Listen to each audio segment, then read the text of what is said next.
Assalamu alaikum. Bismillahir-Rahmanir-Rahim.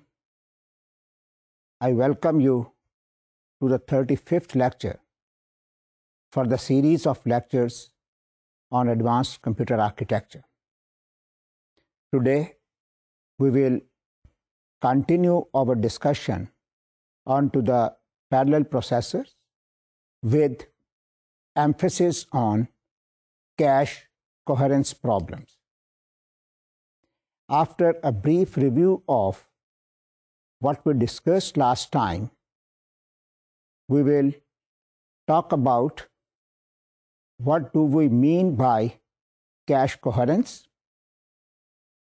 how the cache coherence is enforced in symmetric shared memory architecture, and what is the impact of cache coherence on the performance of parallel architectures.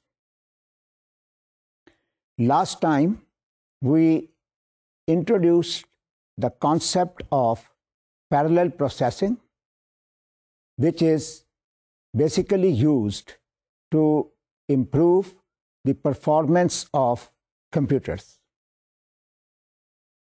Parallel architecture is a collection of processing elements that cooperate and communicate with each other to solve a larger problem fast. Here we introduced Flynn's 4 categories of computers, which form the basis to implement programming and communication models for parallel computing.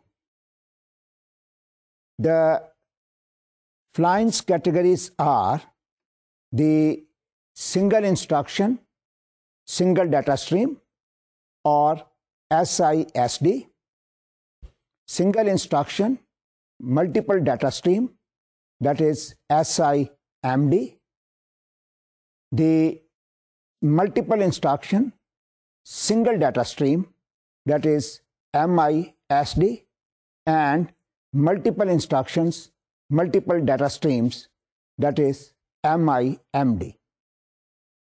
While talking about these categories, we noticed that the MIMD machines form the basis to implement complete parallel processing architecture. While talking about the MIMD machines, we noticed that based on the memory organization and interconnect strategies, the MIMD machines can be classified as the centralized shared memory architecture and distributed memory architecture. The centralized shared memory architecture is one where the subsystems share the same physical centralized memory, and these subsystems are connected with the memory by a bus. The key architectural properties of this design exhibit uniform memory access. That is, the access time to all memory from all the processors is the same. Whereas the distributed memory architecture consists of number of individual nodes connected to a processor and some memory and IOs, and an interface is used to interconnect these elements to a network that connects all these nodes together. The distributed memory provides more memory bandwidth and lower latency. Therefore, this has got better performance. However, last time we continued our discussion and we studied the framework for parallel architecture. Here, we said that a framework for parallel architecture defines the programming and communication models for both the centralized shared memory system and the distributed memory parallel processing architectures. These models present address space, the sharing of the address space, and message passing in parallel architecture.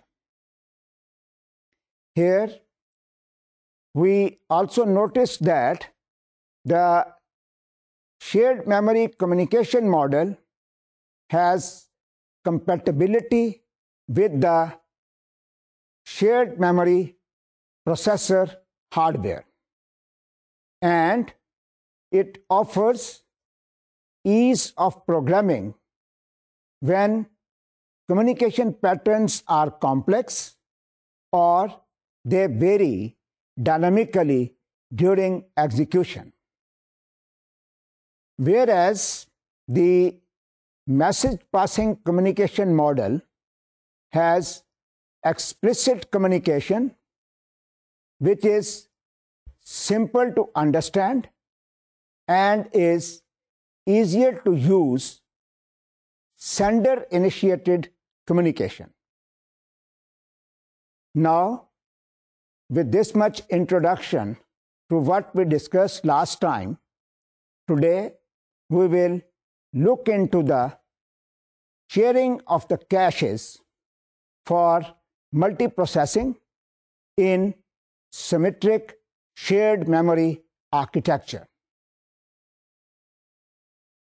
As we discussed last time, the symmetric shared memory architecture is one where each processor has the same relationship to the single memory.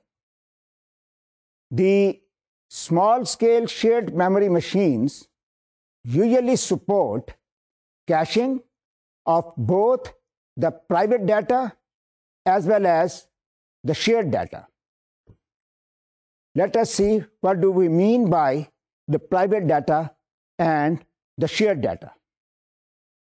The private data is the data used by a single processor, whereas the shared data is replicated in the caches of the multiple processors for their simultaneous use.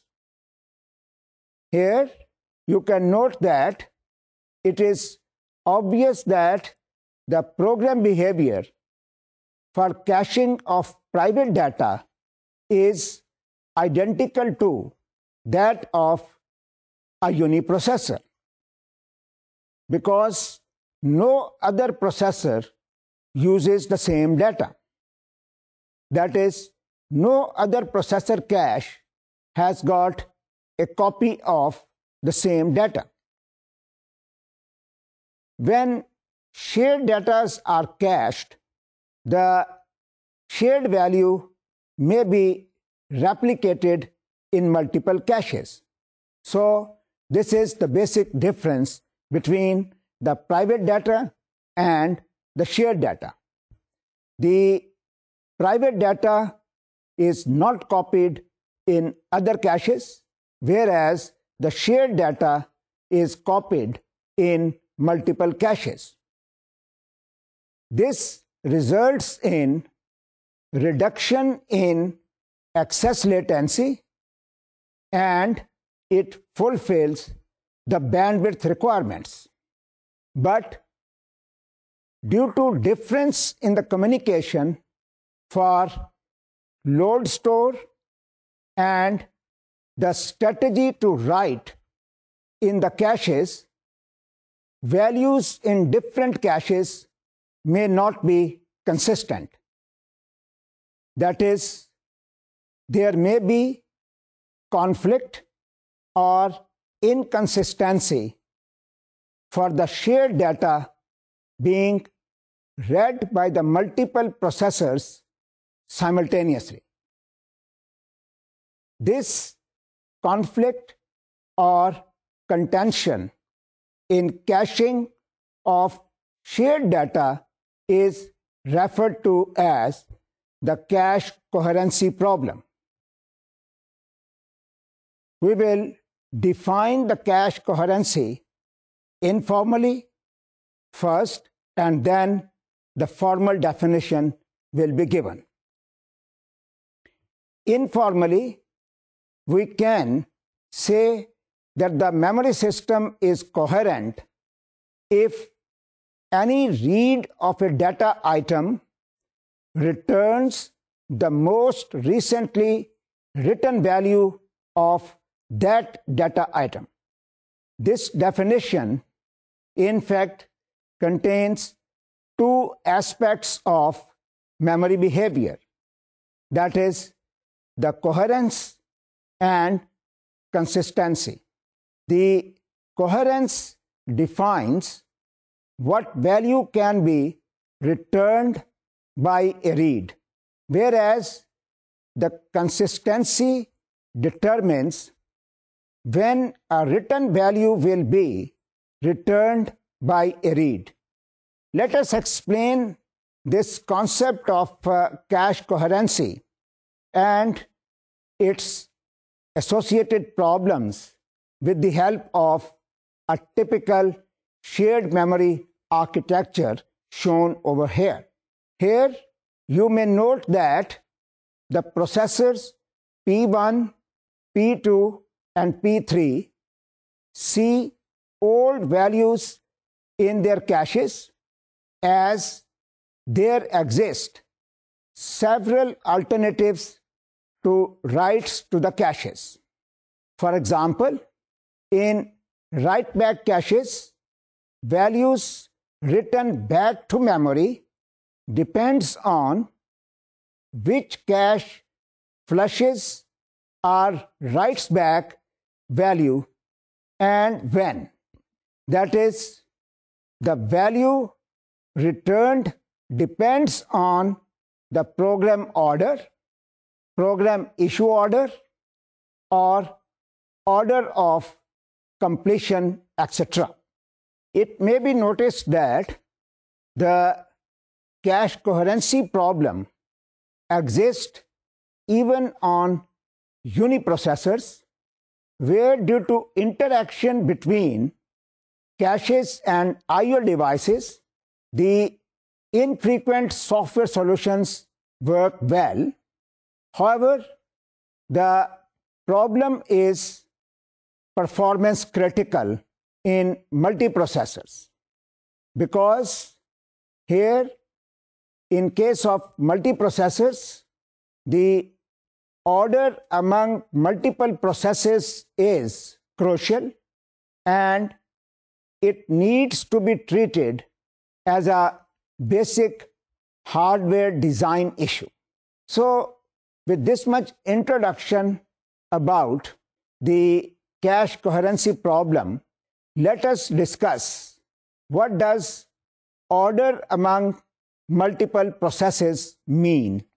In order to discuss this, let us first of all consider a single shared memory with no caches.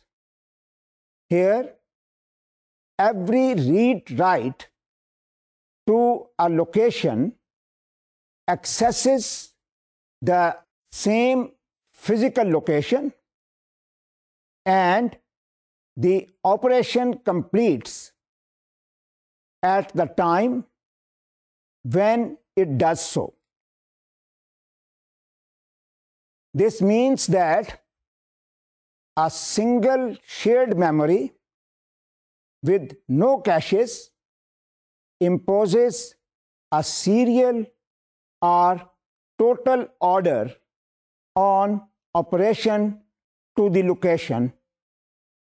That is, the operations to the location from a given processor are in the program order, and the order of operations to the location from different processors is some interleaving that preserves the individual program order.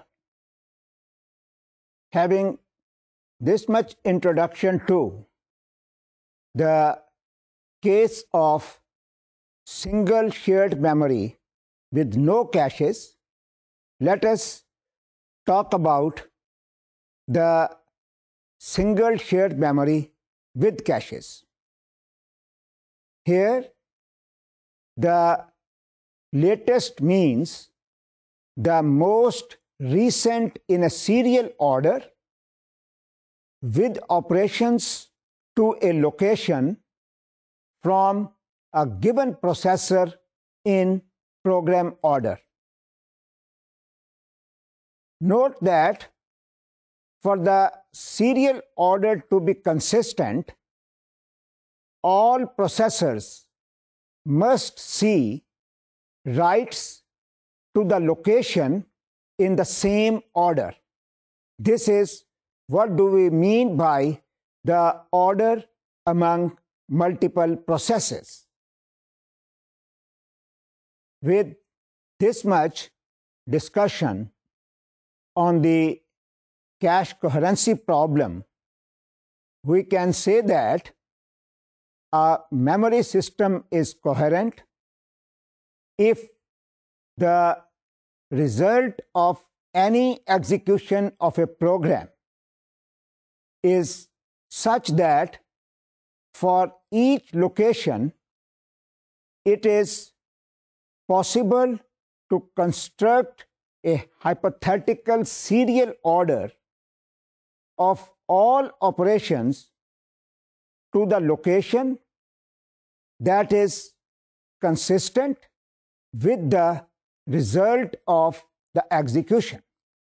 In a coherent system, the operations issued by a particular process occur in the order issued by that process, and the value returned by a read is the value written by the last write to the location in the serial order. So, from this, we have understood what is the cache coherency problem and how we can define a coherent system. The two basic features of a coherent system are the write propagation and write serialization. From write propagation, we mean that the value written must become visible to others. That is, any write must eventually be seen by a read, which means that whenever we perform a write operation, it must be propagated to other caches so that it can be seen by a read operation from any cache. Whereas by the write serialization, we mean that the writes to a location must be seen in the same order by all the caches. So this means that the order in which we are performing the write operation to a location, it should be in a serial form. So now let us talk about the cache coherence on buses. The bus transaction and cache state transition are the two fundamentals of uniprocessor systems. Here, from bus transaction, we mean that the transaction that passes through three phases, that is arbitration, command, and data transfer. Whereas the cache state transition deals with every block as a finite state machine, where for the write through, write no allocate caches, there are two states, and these two states are the valid state and invalid state. Whereas in case of write back caches, there is one more state which is known as the modified state or the dirty state. Now, let us see what do we mean by the multiprocessor cache coherence and how we can observe the cache coherence in case of multiprocessors. The multiprocessors extend both the bus transaction and state transition to implement cache coherence. The cache coherence with write-through caches can be described as that here the controller snoops on the bus events, that is, the controller snoops on the write transactions, and it either invalidates or it updates the cache. Here you can note that as in the case of write-through caches, the memory is always up to date. Therefore, invalidation causes next read to miss, and it fetches new value from the memory. So the bus transaction is indeed write propagation. The bus transaction also imposes write serialization because the writes are seen in the same order as they are issued. With this much discussion about the cache coherence problem, introduction to the coherence and the consistency, now let us discuss the cache coherence protocols. In coherent multiprocessors, the caches provide both the relocation, that is, the migration, as well as the replication, or say the duplication of shared data items. In order to perform these operations, there exist protocols which use different techniques to track the sharing status to maintain coherence for multiprocessors. The protocols are referred to as the cache coherence protocols. The fundamental classes of coherence protocols are the snooping protocols and directory-based protocols.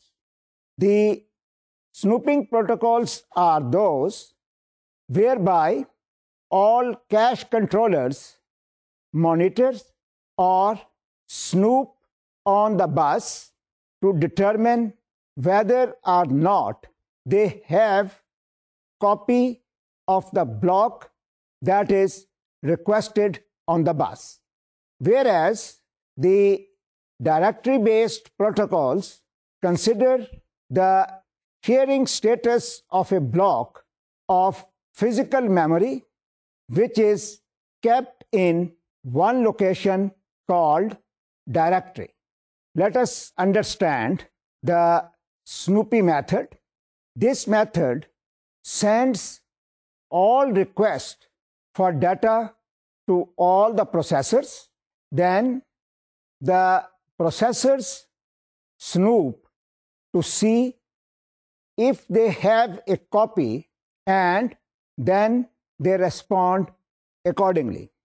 Similarly, this method requires broadcasting, that is, propagating or making a copy to all the caches, because the caching information is at the processor. However, this method works well with buses because buses provide natural broadcast media. The Snoopy method dominates for small-scale machines which are available in the market, whereas the directory-based scheme works as follows. That is, it keeps track of what is being shared in one centralized place. Then the distributed memory employs distributed directory for the scalability and to avoid bottlenecks. Moreover, it sends point-to-point requests to processors in the network. However, the directory-based scheme scales better than the snooping method. Actually, this method exists even before the Snoopy schemes were introduced. Now, let us discuss the snooping protocols in detail. Basically, there are two methods which can be used to maintain coherence requirements using the snooping protocols. These methods are the write invalidate, or in other words, we can say write cancellation, and the second one is write broadcast or write update. Let us first of all discuss the write invalidate method. This method ensures that the processor has exclusive access to the data before it writes that item, and all other cached copies are invalidated or cancelled on write. Here, note that from exclusive access, we mean that the exclusive access ensures that no other readable or writable copies of an item exist when the write occurs. And this protocol uses multiple readers and single writer. Now, let us talk about how we deal with write to shared data and read miss. For write to shared data, an invalidate information is sent to all caches, that is, a cancel information is sent to all the caches. Now, considering this information, the controller snoops and invalidate any copy if it exists. Whereas for read miss, the cases of write through and write back are considered in a different manner. So let us first of all see what happens in case of write through. As in case of write through, memory is always up to date, therefore there is no problem in this particular situation. Whereas in case of write back, it snoop in caches to find most recent copy. Now, in order to understand the concept of invalidate method, let us consider this example. Here you can see that the table which shows the working of invalidation protocol for snooping bus with write back cache.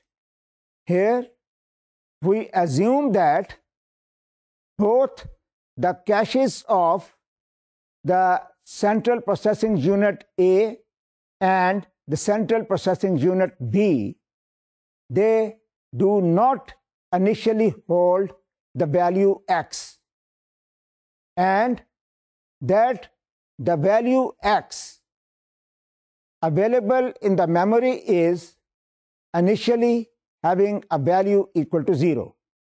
This value is shown in the rightmost column in the first row. Here, to see how this protocol ensures coherence, let us consider a write followed by a read by another processor. As the write requires exclusive access, any copy held by the reading processor must be invalidated. Hence, when the read occurs, it misses in the cache and it forces to a new copy of data. Furthermore, the exclusive write access prevents any other processor from writing simultaneously. Here in the table, the CPU and memory contents show the value after the processor activity. Here we are using a blank to indicate no activity and or no copy cached, and the bus activity has completed. In this example, you can see that when the second miss by B occurs, the CPU A responds with the value cancelling the response from the memory. In addition, both the contents of the CPU B's caches and the contents in the memory at location X are updated. You can see this from the values given in the fourth row. These values show the invalidation for the memory location X when A attempts to write 1 at this location. This update of the memory, which occurs when block becomes shared, it simplifies the protocol. Now, with this much introduction to the write invalidate method and the explanation with the help of an example, let us talk about the write broadcast protocol. The write broadcast protocol is an alternative to the write invalidate protocol, as this protocol updates the write or it broadcasts the write. This means that here, instead of invalidating the value, the protocol updates all the caches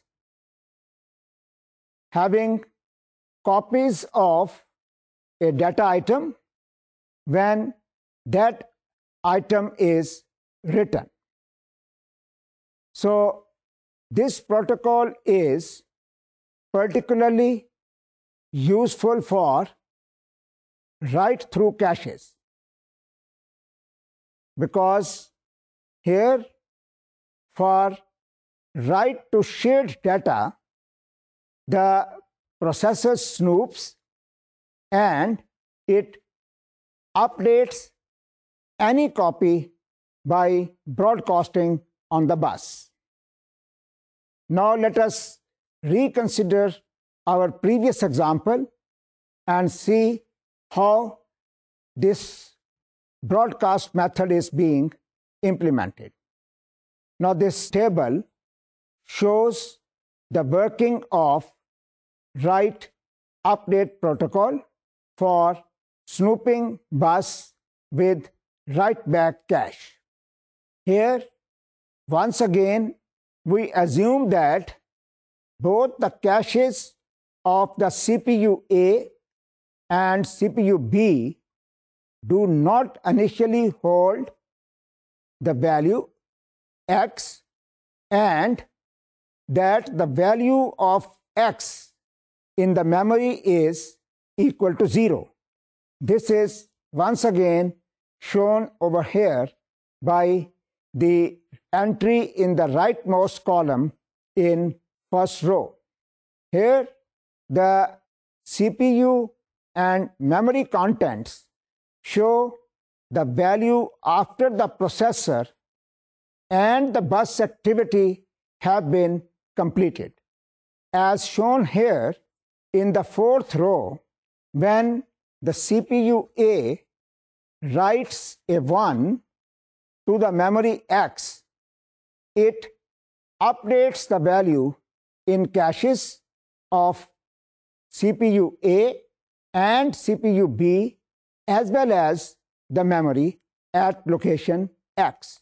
So with this much information about the invalidate and broadcast methods, a brief comparison of these two techniques show that the invalidate require one transaction for multiple writes to the same word.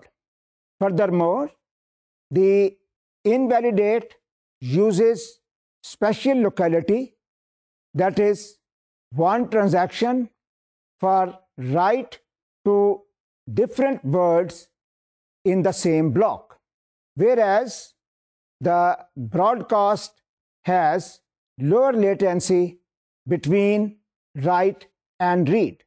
Now let us consider another example of snooping protocol and understand the overall working of this protocol. Here, bus-based protocol is usually implemented by incorporating a finite state machine controller at each node. This controller responds to the request from the processor and from the bus based on, number one, the type of request, number two, whether it is hit or miss in the cache, and number three, state of cache block specified in the request. Furthermore, each block of memory is one of the three states, that is, either clean in all caches and update in memory. This state is usually referred to as the shared state. Second is dirty in exactly one cache. This state is referred to as the exclusive state, and the third may be that there is nothing written in any cache. Similarly, each cache block may also be in one of the three states. Number one, the block can be read. This is referred to as the shared state. The second is the cache has a copy. It's writable and dirty. This means that it is exclusive. And the third is when the block contains no data. That is the invalid state. Further to this, the read misses cause all caches to snoop bus, and writes to clean line are treated as misses. Now, let us discuss the finite state machine design to implement write invalidation protocol and using write-back caches. The finite state transition for single cache block using a write invalidation protocol and write-back caches consist of three states.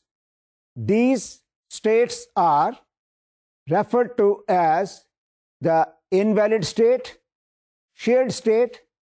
The shared state is basically the read-only state, and the exclusive state is one which allows read and write. You can see this state transition finite state machine. Here you can see that the states of the caches are shown in circles where access is permitted by the CPU without a state transition is shown written in parentheses. Stimulus causing the state transition is shown on the transition arcs. The state in each cache node represents the state of the selected cache block specified by the processor or the bus request. In reality, there is only one state transition diagram, but for simplicity purposes, we are showing the state transition diagram in duplicate. The two representations are for number one, the state transition based on the CPU request, and the second is the transition based on the bus request. However, in practice, both these state transitions are combined into one. Now, let us discuss the state transition based on the action of CPU associated with the cache. This state transition is shown over here as a state machine 1. Note that read miss in the exclusive or shared state and a write miss in the exclusive state occurs when the address requested by the CPU does not match the address in the cache block. Furthermore, an attempt to write a block in the shared state always generate a miss even if the block is present in the cache. This is because the block must be made exclusive. Furthermore, note that in case of hit, the shared and exclusive states read data in cache and addresses the conflict miss. The invalid state places the read miss on the bus, and for write hit, the exclusive state writes the data in cache and shared state place write miss on bus. In case of write miss, the invalid state places the miss on the bus, and the shared and exclusive states address the conflict miss. That is, the shared state places write miss on the bus, while the exclusive state write back block and then places write miss on the bus. Now, let us discuss the state transition based on the action of the bus request associated with the cache, and this is shown in the second state machine, which is marked here as state machine number 2. Here, whenever a bus transaction occurs, all caches that contain the cache block specified in the bus transaction take an action as shown in this state machine. Here, the protocol assumes that the memory provides data on a read miss for a block that is clean in all caches. Note that read miss, the started state, takes no action and allows the memory to service read miss, whereas the exclusive state attempts to share the data, place the cache block on the bus, and change the state to the shared. For the write miss, the shared state attempts to write shared block and invalidates the block, whereas the exclusive state attempts to write block that is exclusive elsewhere and write back the cache block and make the state invalid. So, with this much discussion, we have studied how the finite state machine for write invalidation protocol works. I will stop here and we will discuss this further next time, inshallah. by taking some real-time examples. Till then, Allah Hafiz.